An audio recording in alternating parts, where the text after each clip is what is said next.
نن انزرټ منو ته ځو او انزرټ منو کې دلته کلیک کوو.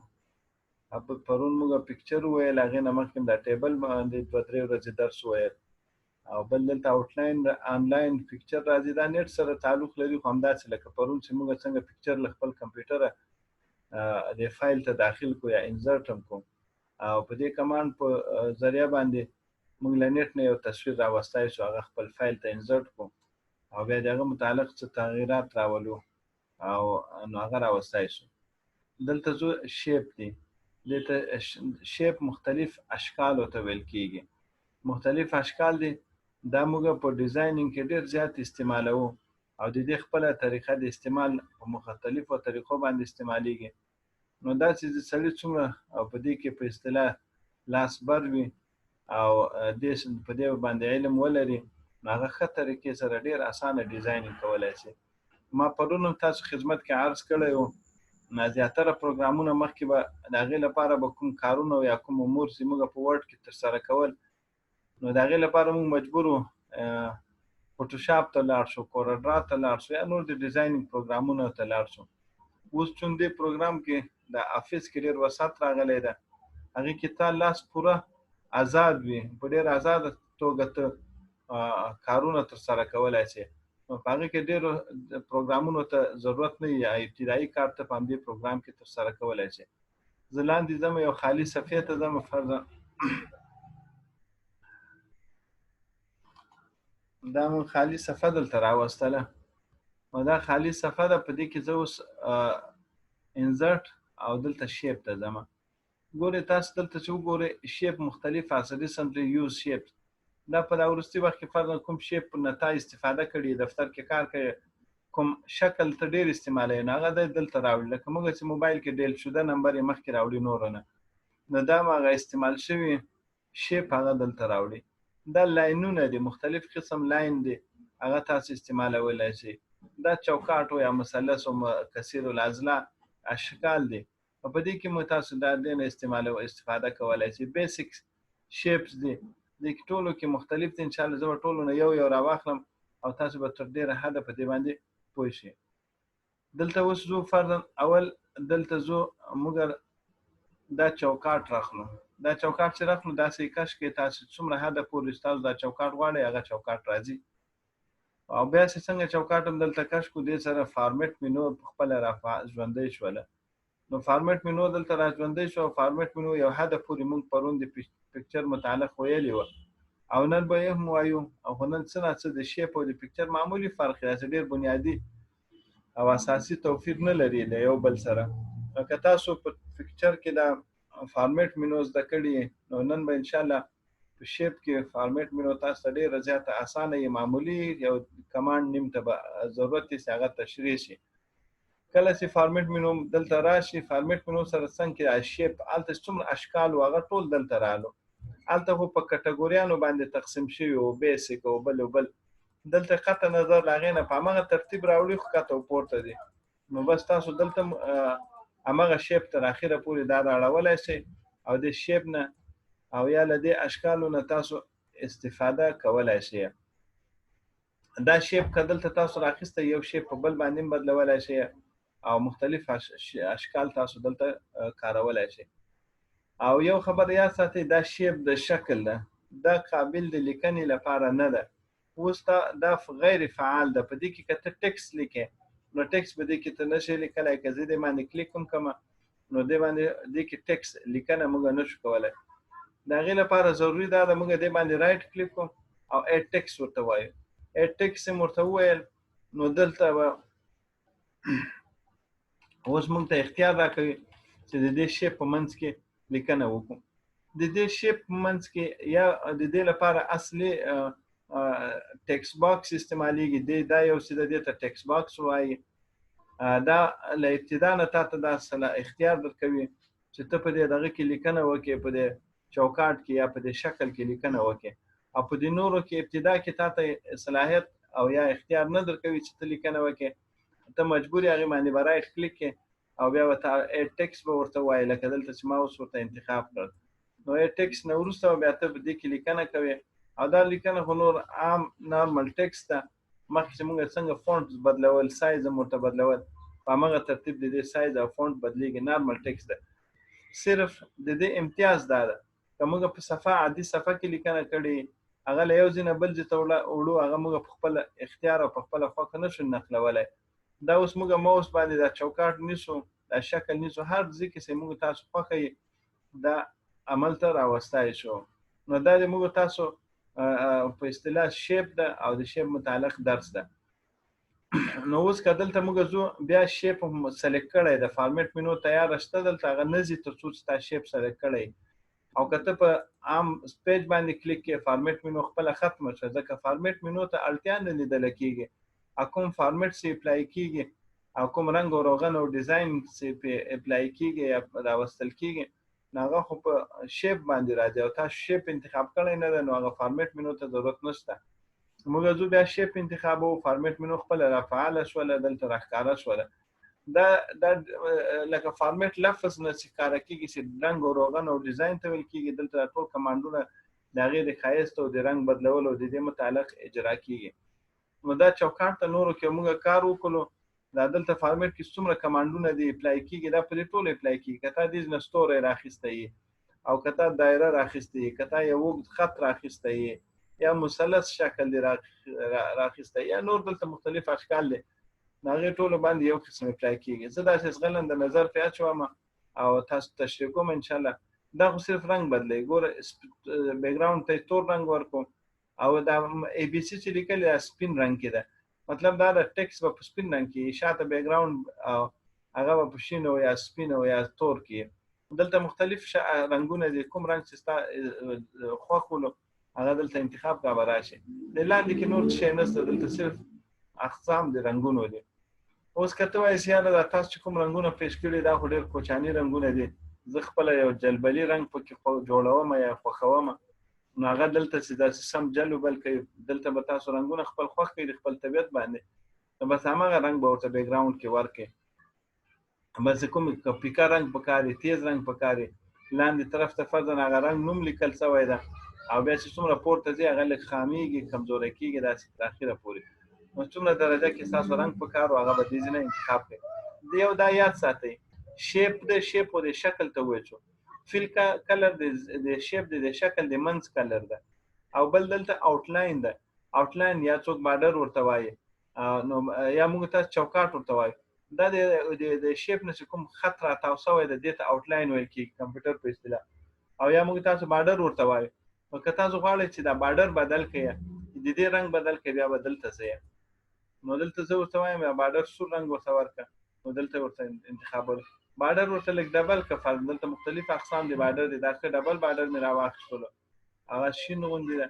زه اوس ورته وایم سور بارډر ورته ورکړه نو دا به آوټلاین یا تاسو د آوټلاین اصطلاح نن سبا تقریبا په مجموع کې کمپیوټر کې چېرته مطلق ذکر چې آوټلاین دی بارډر ته ویل کېږي د چوکاټ ته نو که تاسو څوک ورته وایي چې دا بارډر یې بدل کړه نو آوټلاین ته به ځئ که تاسو څوک وایي د دې فیل کلر دا معنا منځ کې چې دا کوم رنګ نه ډک ده دا چوکاټ دا فیل کلر ورته بدل کړئ نو تاسو به شیپ فیل ته ځئ دا اصطلاح تقریبا مطلقاً په ټولو پروګرامونو کې استعمالیږي نو چېرته هم که تاسو یو څه شي بارډر بدلول نو آوټلاین پسې به ګرځئ او که فیل کلر یا د دننه رنګ هم بدلول نو هغه به فیل شیپ فیل او یا د هغه ابجیکټ نوم به لیکلی او مخکې به سره فیل کلر لیکلی هغسې کلیک کړئ تاسو فیل کلر ورته بدلولی شئ د منځ رنګ دا هم بدل کړه نو دا مسله دلته خو موږ ته کمپیوټر څه وړاندیزونه او مشورې راکوي چې دا رنګونه انتخاب کړه که دې نه یې خپله خوښ هم ته رنګ ورته ورکولی شي او هم بارډر ته رنګ ورکولی شي اوس ځینې خلک داسې سودایان دي هغه وایي چې یاره دا بارډر یې لا څه شی ده دا څوک ده ته به دا بارډر زه بیخي نه غواړم نو بیا به څه کې دلته به نو آوټلاین ګوره بارډر ختم شو مخکې دې بارډر درلودل اوس بارډر بیخي شته نه له سره صرف چوکاټ ته چوکاټ منځ له رنګه ډک ده شاوخوا پرې خط نه ده راتاو شوی چې موږ بارډر یا آوټلاین تعبیر یې وکړو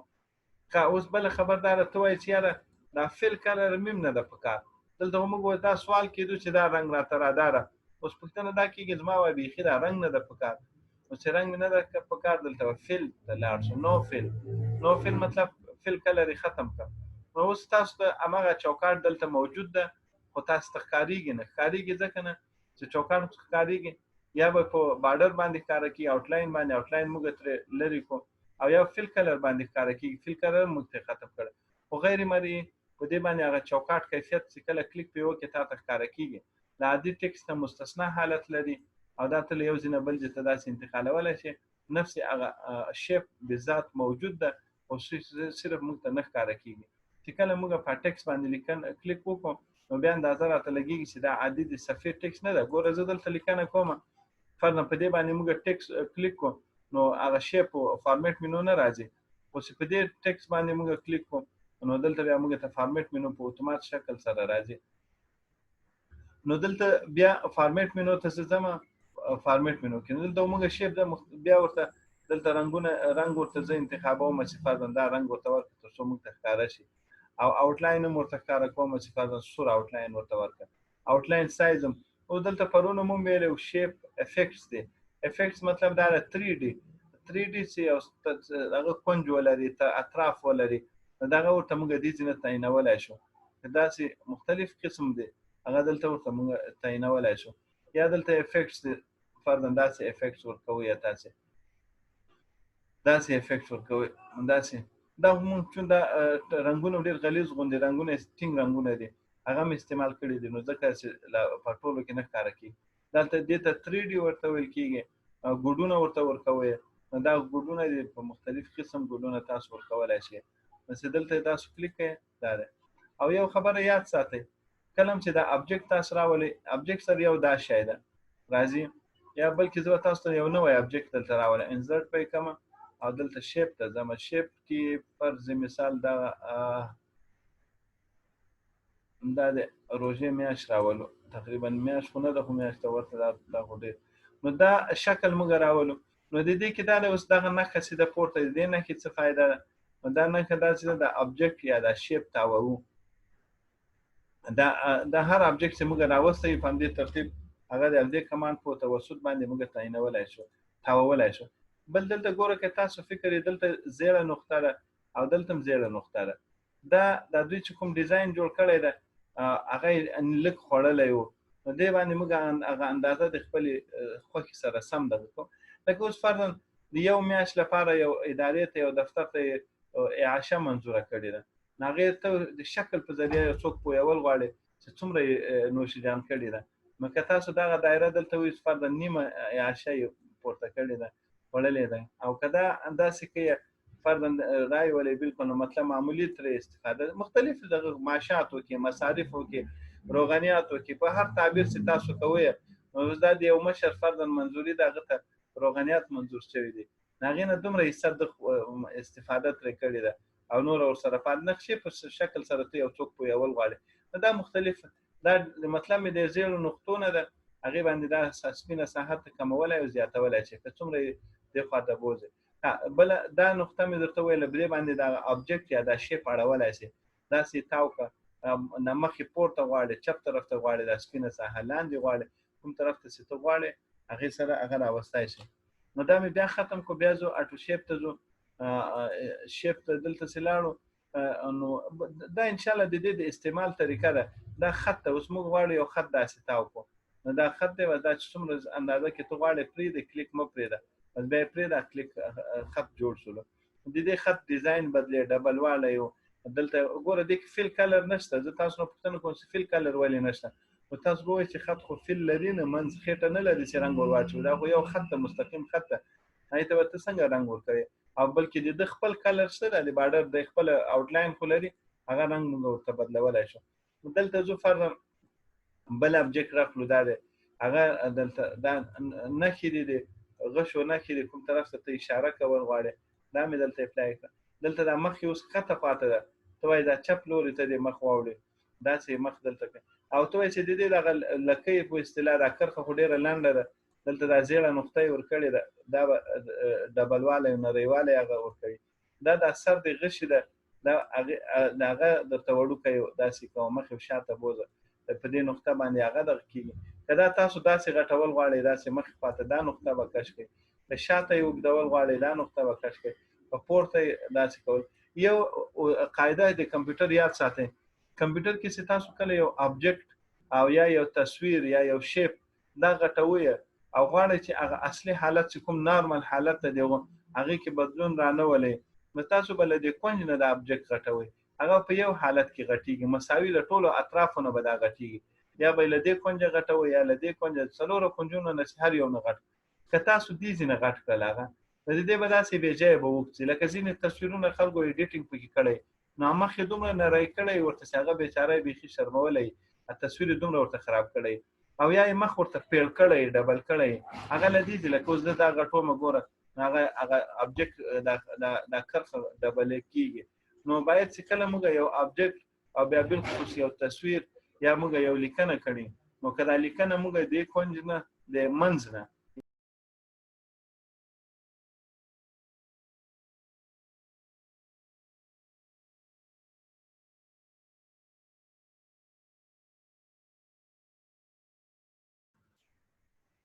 زما په فکر سره نیټ کې څه مسله رااله ده، دغه کینسل شولو رابطه.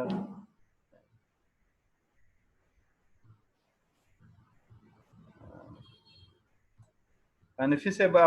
اواز درځي صحیح دی اوس؟ اورم قاري صاحب، اوس اواز راځي. ما په خپله په نیټ کې مسله وم، دا اوس راورسېدم. ما په فکر سره د منځ کې لږ ستونزه پیدا شوله، رابطه قطع شوه. زه صحیح ده، مننه. نو دلته موږ تاسو خبره مې دا کوله چې که تاسو یو پکچر یا یو ابجکټ، دا ډېره اهمه خبره ده، که تاسو هغه غټوئ نو باید د کونج نه یې ونیسئ، د کونج نه یې غټ کړئ یا د بل کونج نه، او یا د پورته د کونجونو نه، او تاسو دغه نه حق نه لرئ چې هغه د دې په منځ نه یا پورته یا ښي طرف او چپ طرف او لاندې نه منځه غټ کړئ. د هغې سره تصویر لکه ما تاسو ویل یو کس مخ یې یا به ډېر نری راځي او یا به ډېر پیړ او ډبل به راځي، هغه اصلي حالت نه شکل بدلیږي. نو دا موږ مختلف ابجکټ دی، دا ابجکټ موږ دلته نه راخیستی شولو او بس دلته استعمالولی شو. زه د دې نورم دلته که تاسو غواړئ فرضاً داسې یو ابجکټ استعمال کړئ، دا دی داسې یو چیز لپاره نښه یو ډیزاین جوړوئ، بیا هم دې کې دغه یو خو دا شی ده چې مخ یې اړول غواړئ که نه داسې لږ تاول غواړئ، بل دې سره دا نقطې دي دغه هغه د دغه غشي سر هغه لږ غټ وړوکی کوئ، او په دې سره فرضاً دغه لاندې کرښه ده هغه ډبل او نری کوئ، نو دا په دې نقاطو باندې د هر یو سره څه راځي. دلته زه ځمه فرضاً بل ابجکټ راخلم ستاسو ته، دلته فرضاً دا ستوری ده، دا ستوری زه راخلم، خو دا 22 ګوډونه لري، دا ستوری راغی، دې ته زه رنګ بدلوم چې بل شکل دی لکه فرق وشي، دا زیړ رنګ مې ورکړو. دلته هم هماغه زیړه نقطه ده، دا زیړه نقطه که تاسو داسې کوئ د ستوري شکل به بدل شي، داسې قسم به جوړ شي، او که بیا یې پورته یوسئ نو داسې به جوړ شي. په دې ترتیب سره تاسو که اوس دا ستوری ته اړول غواړئ داسې، نو دا تاسو په دې بل نښه باندې دغه اړولی شئ. نو دې ترتیب باندې موږ له شیپ نه کار اخلو او مختلف شیپونه دي. اوس دلته بل پرون هم دا خبره کړې، دا شیپ ټولو نه بره ده، که دا موږ لاندې وړل غواړو نو دلته به ورته وایي چې بیک ته لاړ شه، ګوره د یو نه بیک ته لاړ، دا بیا ووهو ټولو نه یو نه شاته روان ده، ټول نه شاته. اوس دا یو ټول نه بره ده، نو دا تقدیم او تاخیر هم په دې کې ډېر زیات اعتبار لري، ډېر رول لري. اوس زه دا نور ابجکټ ختموم، دا یو پرېږدم. فرضاً موږ تاسو اکثر جلسې ته یو دغه جلسې لپاره یو پوسټر جوړوو، پوسټر کې استادانو نومونه راوړو، فرضاً زه غواړم د استادانو نومونه راوړم، هغه به تر ټولو ښه طریقه دا ده، دې ته ټکس باکس ویل کېږي، دا ټکس باکس ده. نو دې ټکس باکس کې به زه نوم راوړم، دغه لکه اوس فرضاً زه لیکم، دلته ولیکم، زه یو فونټ ورته انتخاب کوم او بیا دلته لیکنه وکړم، فرضاً دا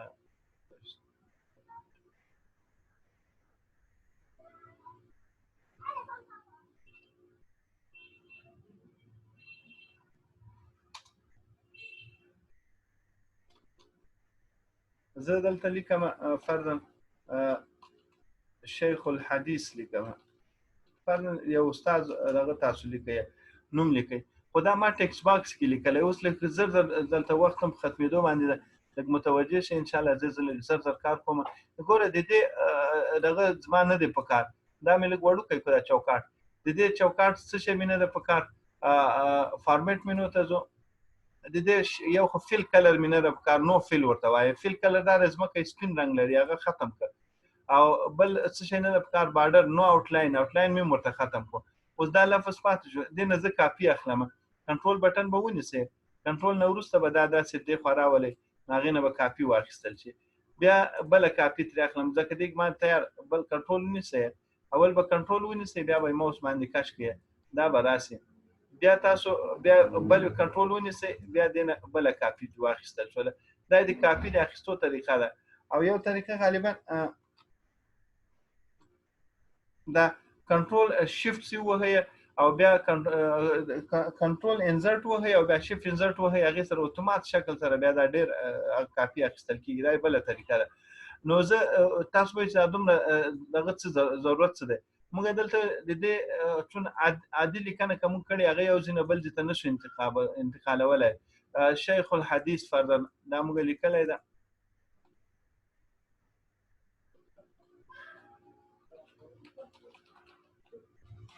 دا کې حضرت مولانا ولیکل. بل لیکو دا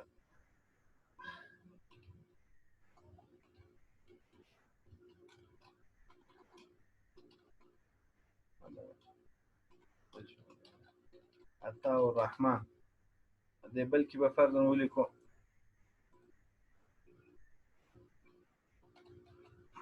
صاحب به ولیکو، دې بل چوکاټ کې به ولیکو فرضاً د دارالعلوم د مدرسې نوم به ولیکو.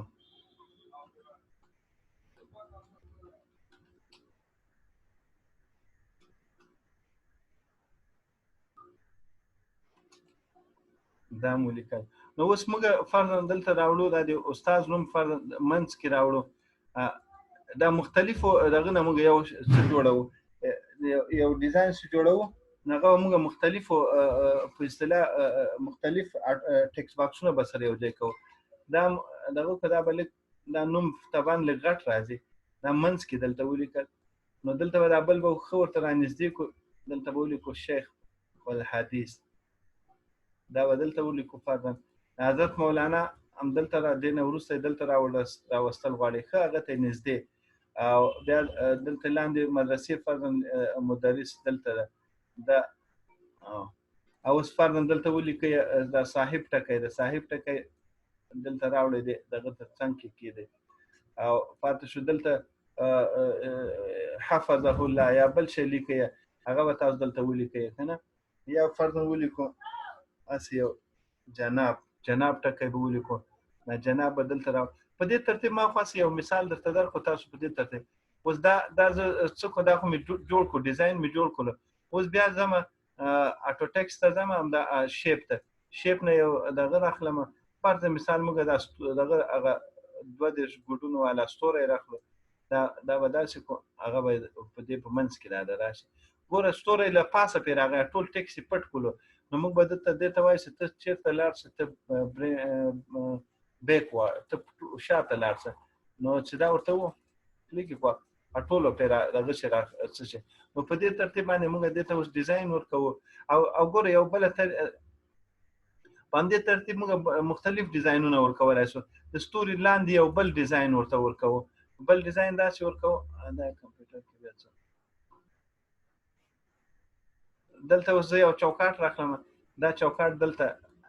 دغه کوم راولم، دې ته بیا وایم ته شاته لاړ شه،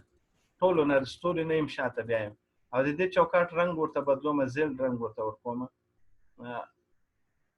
یا داسې رنګ ورته ورکوم. نو دا اوس یو ډیزاین موږ په خپله خواکه جوړ کړو. دلته بره موږ ګوره د دې ټیکس باکس په کمال سره بره موږ سره دلته ځای پاتې شو، دلته ځای را سره شته. نو موږ نورم ډېر الفاظ ورته القاب او یا نور شی معلومات یا مدرسې نوم یا ادرس لیکو، دا ټول شیان موږ سره ګنجایش شته. او که د دې نه بغیر موږ په عادي ترتیب سره دا ډیزاین کولی شوی، هغه به موږ په دونه نږدې یو بل نه شوی کولی. او بل دا ده چې فاصله به یې زیاته سره نیوله او ځای به یې موږ نه زیات اخیستل. نو دا ما 2-3 ډیزاینه وکړلو، سره له هغه هم دا ټول دغه شول.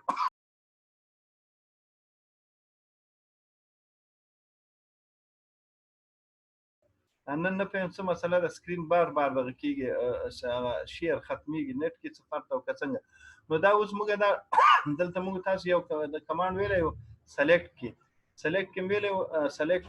ابجیکټ. اوس موږ دا را انتخابوو دلته چوکاټ کې ده. او دا ابجیکټ چې څومره کار شوي دا ټول مو انتخاب کړل. دا ټول څه انتخاب کړه، دې باندې رایټ کلیک کوو، الله دې وکړي دلته ګروپ کوئ.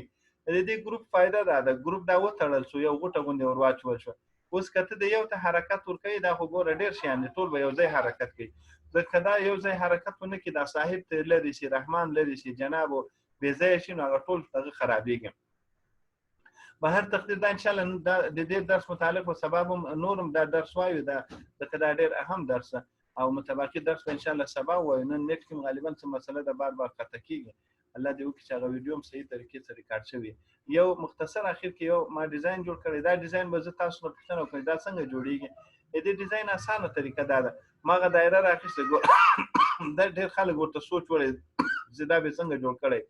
ګوره ما دایره راخیستې، یو دایره، دا دایره مې غټه جوړه کړې ده. د هغې نه وروسته بله دا سپینه دایره راواخیسته، هغې نه مې دا مې لږ وړه کړله، بیا مې سپینه دایره کړه، هغه مې د دې منځ ته ور واچوله، د دې شنې دایرې منځ ته چې ورغله هغه فکس داسې ښکاره کېږي لکه هغه یو رنګونه چې بدل. بیا د هغې منځ ته مې دا زیړه دایره مې هغې نه لږ پسې وړه کړله، هم مې دې منځ ته ور واچوله، او بیا مې دا سره دایره د هغې منځ ته. نو اوس مضبوط ورته ګورې، ته فکر کوي چې دا یو شیپ ده، دا یو شیپ دی، خو رنګونه پکې مختلف دي، 1 2 3 4 5 6 رنګونه پکې کار شوي دي. ذهن یې بیخي مني نه چې دا به څنګه شوی، خو چې تاسو تر مخ ما دا کار وکړو نو انشاءالله اوس به تاسو ذهن په اسانه مني. دا اوس ګور دا یو ابجیکټ ساده ابجیکټ دی، نو زه دا ابجیکټ رنګونه هغې نه وړو، دا بل مې لږ ترې وړوکی کړو، لکه دا ابجیکټ چې زه د دې کاپي ما تاسو ته وویل کنټرول ونیسئ، د دې کاپي واخلئ، کاپي چې مو واخیسته د کونج نه یې بې نیسئ، کونج نه بې نیسئ، لږ یې وړوکی کړئ او بس بیا یې پرېږدئ. نو دا بیا تاسو د دې منځ ته راولئ، د دې منځ ته چې راوستل دلته به د دې فارمیټ ته لاړ شو، د دې رنګ به بدل کړو، ورته رنګ به فرضاً دا ورته ورکړو، نو دا اوس د هغې فکس منځ کې برابر همداسې یو وړوکی کوو یو دایره، او د دې منځ کې بیا تاسو یو نوم لیکئ، بل شی لیکئ، نو هغه تاسو لیکلی شئ. او نور انشاءالله بس دا درس ختم ده. سبا به انشاءالله د شیپ متعلق نور درس هم وایو، او که چا څه پوښتنه یې کولی شئ. الله حافظ، السلام علیکم ورحمة الله وبرکاته.